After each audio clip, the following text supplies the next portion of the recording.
ছিল 40 দিনের পর। কত বছর লেগেছে? 40 বছর। কেন লেগেছে 40 বছর? পাপের জন্য। তাদের সঠিক করা যায়। বিদেশ থেকে যখন তেল আসে, ওই রিফাইন বাংলাদেশে এটা পরিষ্কার হয়। সেই প্রান্ত ঈশ্বরই তাদের রেখেছে 40 দিনের পর। 40টি বছর তাদের ঠিক করার জন্য সেই প্রান্তরে তাদের ভোগাইয়েছে। পবিত্র বাণী থেকে দেখতে চাই, দ্বিতীয় বিবরণ 8 অধ্যায় এটা দেখতে চাই, 3 পদ থেকে। সাগর পাঠ করো। দ্বিতীয় বিবরণ 8 অধ্যায় 3 পদ থেকে আমরা পাঠ করি।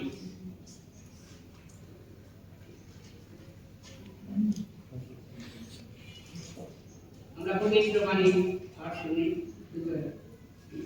পাঠ করছি দ্বিতীয় বিবরণ 8 অধ্যায় 3 পদ থেকে। তারপরে লেখা আছে, ইসরায়েলের প্রতি ঈশ্বরের দয়া। তিনি তোমাকে নত করিলেন ও তোমাকে পূজিত করিয়া তোমার অজ্ঞাত ও তোমার পিতৃপুরুষদের অগাধ মান না দিয়া প্রতিপালন করিলেন, যেন তিনি তোমাদেরকে জানাইতে পারেন যে মনুষ্য কেবল রুটিতে বাঁচে না, কিন্তু সদাপ্রভুর মুখ হইতে যাহা যাহা নির্গত হয় তাহাতেই মনুষ্য বাঁচে। এই 40 বছর তোমরা গাত্রে তোমার বস্ত্র জীর্ণ হয় নাই ও তোমার পা ভুলে নাই। আর মনে বুঝিয়া দেখো, মনুষ্য যেমন আপন পুত্রকে শাসন করে, তোমার ঈশ্বর সদাপ্রভু তোমাকে তদ্রূপ শাসন করে।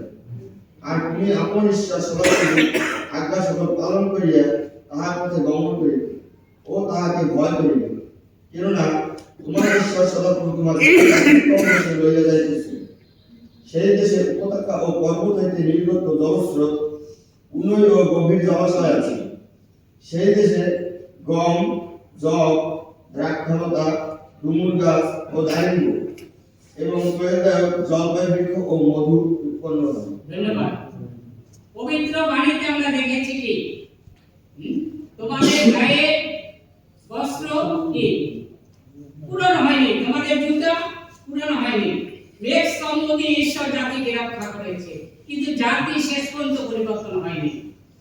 তারা বলেছে মিশরে আমরা ভালো ছিলাম। মসিকি বলেছে মিশরে খুব শান্তিতে ছিলাম, জীবনযাপন করতাম। আমরা মিশরে মাংসের হাড়ির কাছে বসতাম, আর এখন তুমি কি খাওয়াচ্ছ?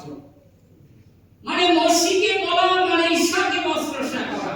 তারা ঈশ্বরকে কি বস্ত্রসা করেছে। মাংসের হাড়ির কাছে বসতাম, কি কথা। তারপর ঈশ্বর কি সেই মান্না দিয়েছে, তারাও মান্না দিয়েছে, সেজন্য বস্ত্রসা করেছে। ইয়া খাওয়া যায় এই মান্না? এ খাওয়া যায় না। অনেক কিছু করেছে ঈশ্বরের বিরুদ্ধাচরণ, কিন্তু ঈশ্বর তারা বলেছে তারা মাংস খাওয়ার জন্য মসির কাছে চেয়েছে। ঈশ্বর দেখেছে আকাশ থেকে সে ভাড়াই পাখি দিয়েছে, সেই পাখিকে কয়েক লক্ষ লোক মারা যায়। দেখছেন ঈশ্বর বিচার কি কঠিন বিচার, অনেক লোক মারা যায় সেই পাখির মাংসকে। তাই বলতে চাই মরিপন্তরের লোকদের জীবন পরীক্ষা ও দুঃখ কষ্ট নিয়ে এসেছিলেন, যেন তাহাদের শিক্ষা দেওয়া যায়।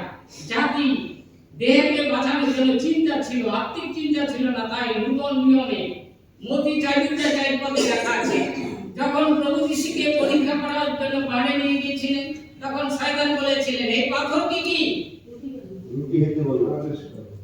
রুটি হয়ে যাবে। শয়তান ঈশ্বরকে ইজারা দিচ্ছে, শয়তান ঈশ্বরকে পরীক্ষা করছে। তখন আমার প্রভু যিশু কি বলেছে? মনুষ্য কেবল রুটিতে বাঁচে না, ঈশ্বরের বাক্য থেকে বাঁচে। কিন্তু আমি বলতে চাই আমরা কোন অবস্থায় আছি? ঈশ্বরের বাক্য পবিত্র বাণীতে লেখা আছে মায়ের দুগ্ধ স্বরূপ,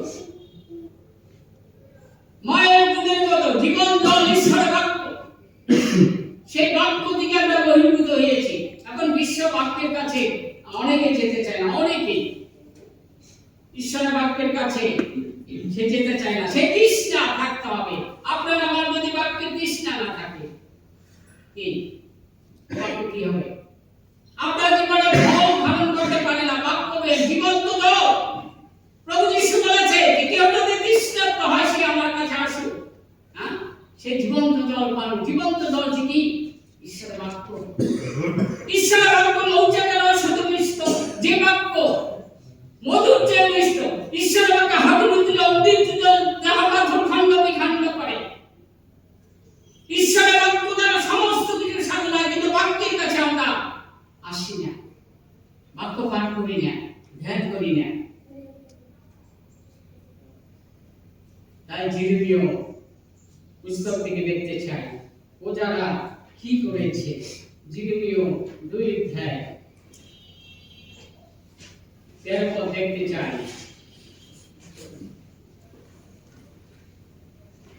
ঈশ্বরের বড় দুঃখ নিয়ে এই কথা প্রকাশ করেছে জিরমীয় ভাবাদের মধ্যে দিয়ে। যে জিরমীয় মায়ের জঠরে জিরমীয় বলেছে, প্রভু আমি তো কথা বলতে জানি না, আমি ছোট বাচ্চা। প্রভু ঈশ্বর বলেছে তুমি এই কথা বলো না, আমি উদরের মধ্য থেকে গঠন করার পূর্বে তোমাকে আমি জ্ঞাত ছিলাম।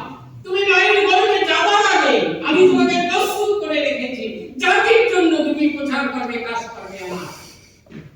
কিন্তু সেই জিরমীয় জাতিকে বলেছে, কেননা আমার প্রজাগণ 2টি দোষ করিয়াছে। কয়টি দোষ? 2টি। তারা কি করেছে? 2টি দোষ করেছে। জীবন্ত তারা বলছে আমি, আমাকে তারা ত্যাগ করিয়েছে। আর আপনার জন্য মুখে খুলে গেছে। যে খুব চলাচল হইতে পারে না, যে আমার দুঃখ বেদনা জাতিকে বলেছে আমার প্রজারা 2টি দোষ করেছে, আমি জীবন্ত তারা নই, আমাকে ত্যাগ করিয়েছে। তারা ভগ্নকু যারা বুঝিয়েছে, যে খুব চলাচল হইতে পারে না, সেই খুবের কাছে এই পৃথিবীর মানুষ ছুটে যাচ্ছে, কিন্তু প্রভু যিশুর কাছে ছুটে আসছে না। প্রভু যিশু পিতাশ্বর বড় বেদনা নিয়ে জাতিকে বলেছে, সে অন্তরে জাতিরা পিতাশ্বরকে চিনতে পারে, তারা সেই বুকের কাছে আসে, সে বাক্যের কাছে আসেনি। আমি বলতে চাই শ্রোতা আমাদের ভাই বোনেরা, আমরা প্রভু পিতাশ্বরের কাছে এসেছি, তার বাক্যের কাছে আসি। যে বাক্য মৌচাকে রসনে মিষ্ট।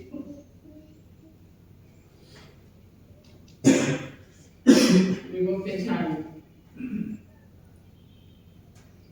যিশায় 4 অধ্যায় 12 পদে কি লেখা আছে?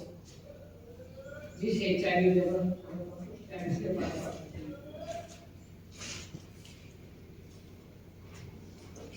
যিশায় 4 অধ্যায় 12 পদ।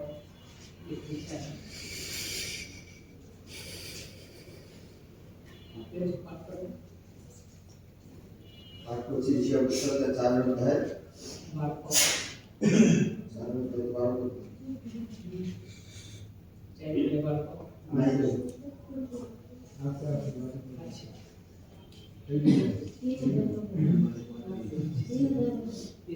কি অধ্যায় আছে? 4 অধ্যায় তো নাই, 4 অধ্যায় 7 পদ করুন।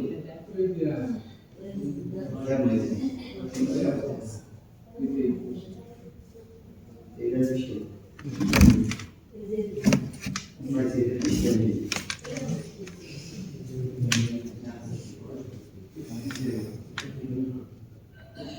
জিরমীয় না যিশায়? যিশায়। যিশায় তো নাই। দূর খালি উল্টা পাল্টা কথা বললো।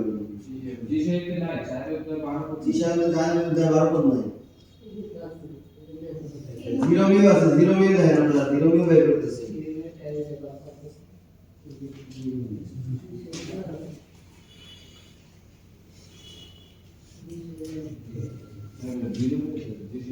এটাই তো বলছি। আমি পাঠ করি। আমার প্রজারা অজ্ঞান, তাদের বিবেচনা নাই, তারা নির্বোধ, কদাচার করু। আমার প্রজারা কি? অজ্ঞান, নির্বোধ, তাদের কি? তারা কদাচারে করু। কদাচার মানে কি? কদাচার অর্থ কি? বাজে কথা বলে, সমালোচনা করে, অন্যের বিরুদ্ধে সমালোচনারত সেই জাতি প্রান্তরে তাই করেছিল। অজ্ঞান, তাদের কোনো জ্ঞান শূন্য, জ্ঞান নেই। তারা মন্দতার পথে জীবনকে অতিবাহিত করে, তাদের বিবেচনা নাই, নির্বোধ। সেই জাতি নির্বোধ, তাই সেই জাতিকে ঈশ্বর বিনষ্ট করেছে।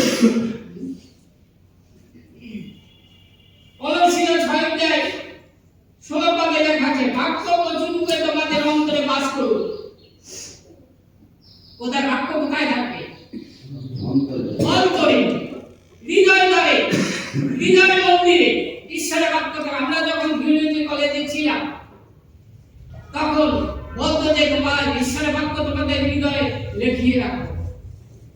সেই বাক্য, এই বাক্য কিন্তু একদিন পাওয়া যাবে না। আমার পুস্তকে লেখা আছে এক নদীর সাথে দেশে দুর্ভিক্ষ হবে, কিন্তু দেশে দুর্ভিক্ষ অন্যের বা জলের পিপাসা নয়, খাদ্যের পিপাসা নয়, ঈশ্বরের বাক্যের পিপাসা। এক নদী সাঁতরিয়ে অন্য নদীতে যাবে, ঈশ্বরের বাক্য খুঁজে পাবে না। এই দিন কিন্তু আসতেছে, শীঘ্র আসতেছে, ঈশ্বরের বাক্য পাওয়া যাবে না। তাই আমাদের টিচাররা বলতো তোমাদের হৃদয়ে লিখিয়ে রাখো, হৃদয়ে ভালো ঈশ্বরের বাক্য রাখো। কিন্তু আমরা এই বাক্যের কাছে আজকে কালকে কতজন বাইবেল ধরেছে?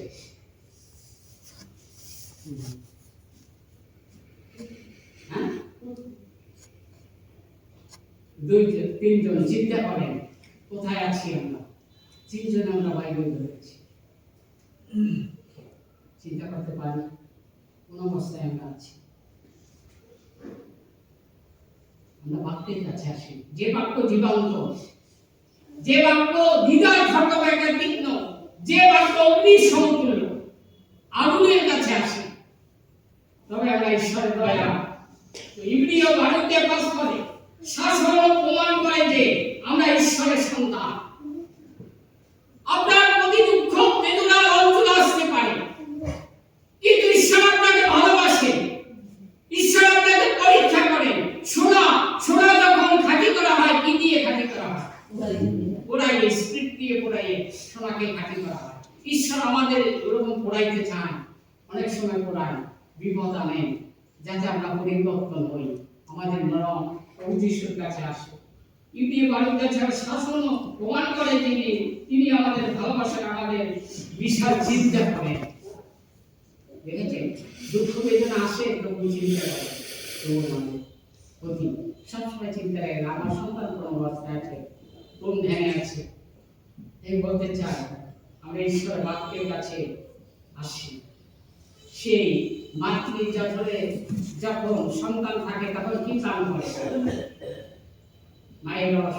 যখন সে ভূমিষ্ঠ হয় তখন কি খায়? মায়ের স্তন পান করে। পবিত্র বাণীতে লেখা আছে মায়ের, ঈশ্বরের বাক্য মায়ের দুগ্ধ সমতুল্য, মায়ের দুধের কোনো বিকল্প নেই। দেখেছে যে শক্তি দিয়ে মায়ের দুধে রেখেছে, ঈশ্বরের বাক্য মাতৃ সমতুল্য। যে মানুষ বৃদ্ধি হয় সে মায়ের দুধ পান করে, সন্তান বৃদ্ধি হয়। আপনি বাক্য যদি পান করেন, বাক্য যদি আপনি পাঠ করেন, বাক্য আপনাকে পাঠ করবে। আর যদি বাক্যের কাছে না যায়, বাক্য আমাদের পাঠ করবে, মন্দির থাকাবে না। এই বলতে চাই, আসুন বন্ধুগণ, আমরা জীবন্ত বাক্যের কাছে আমরা মনোনিবেশ করি। এই বাক্যের কাছে যদি আপনি মনোনিবেশ করতে চান, অনেক কষ্ট বেদনা আছে। জিরুমীয়কে তার সজা থেকে অকর্মময় কূপের মাঝে ফেলে দিয়েছিল। অনেক কূপ, গভীর কূপ, আদাময় কূপ ফেলিয়ে দিয়েছিল জিরুমীয়কে, কারণ ঈশ্বর বাক্য বলার জন্য। জিরুমীয়র জীবনে এই ভাষা ঘটেছিল। সাধু পলের জীবনে করন্থীয় পুস্তকে লেখা আছে তার জীবনের যে দুর্দশা ঘটেছে, আমাদের যদি একটি ঘটত, আমরা ঈশ্বর কাছ থেকে বলাইয়া যাইতাম, বাঁচতাম, বলতাম যে নিজে বাঁচলে ভগবান না। সেই সাধু তার জীবনে যখন আমরা পড়ি, তখন আমরা নিজেকে দম্ভস্বটের পথে খ্রিস্টানদের ধরে যে হত্যা করেছে সাধুপল, সেই সাধুপল সেই তাকে বলেছিল, যে পলকে বলেছিল, আমি তোকে দেখাই দেব, আমার নামের জন্য তোমার কত দুর্দশা, তোমার জীবনে কি আসবে আমি দেখাই দেব তোমার। অগান্তরে নির্যাতন যখন যে দলে ঠাঁই পাওয়া যায় না, অনাহা, অনিদ্রা, নদী সংকট, দস্যু সংকট, পরজাতি ঘটিত সংকট, আমার নিজের জাতিরা আমাকে মিথ্যাঘাত করেছে, আমাকে তারা নির্যাতন করেছে। আমার জীবনে যা ঘটেছে তা আমি বাদ দেই, কিন্তু আমার জীবনে প্রতিদিন চেপে বসেছে সমগ্র মণ্ডলের চিন্তা। সাধু বললেন একটা বেদি ছিল, শিষ্যের কাছে বিনতি করেছে, প্রভু এই বেদিতে থেকে তুমি আমাকে মুক্তি দাও। অনেক পণ্ডিত লিখেছে যে তার একটা গুচ্ছ ছিল, পিঠে একটা গুচ্ছ ছিল, আরা বিশেষজ্ঞ লিখেছে তার চন্দ্ররোগ ছিল, সেটি জ্বালা করতো সাধু।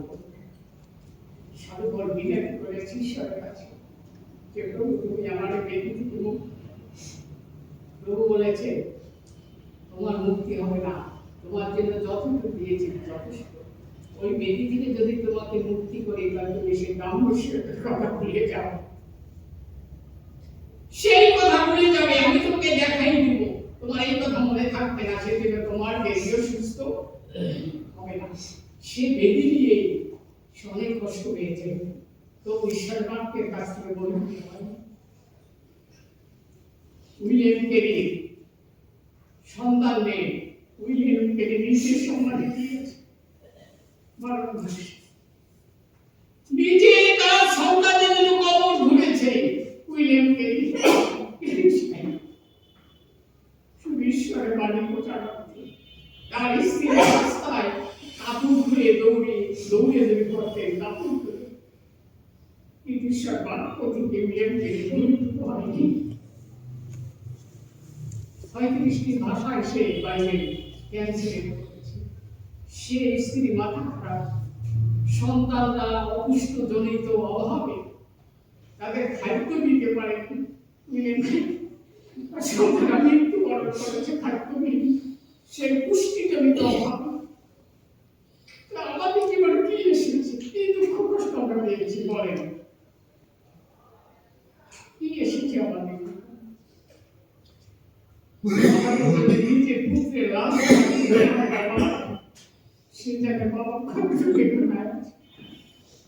উইলিয়াম কেরি সে বিষয়ে চিন্তা করে ঈশ্বর বাক্য নিয়ে কেমন ভাবে বাক্য ট্রান্সলেট করা যায় সেই বিষয় নিয়ে সে ব্যস্ত ছিল।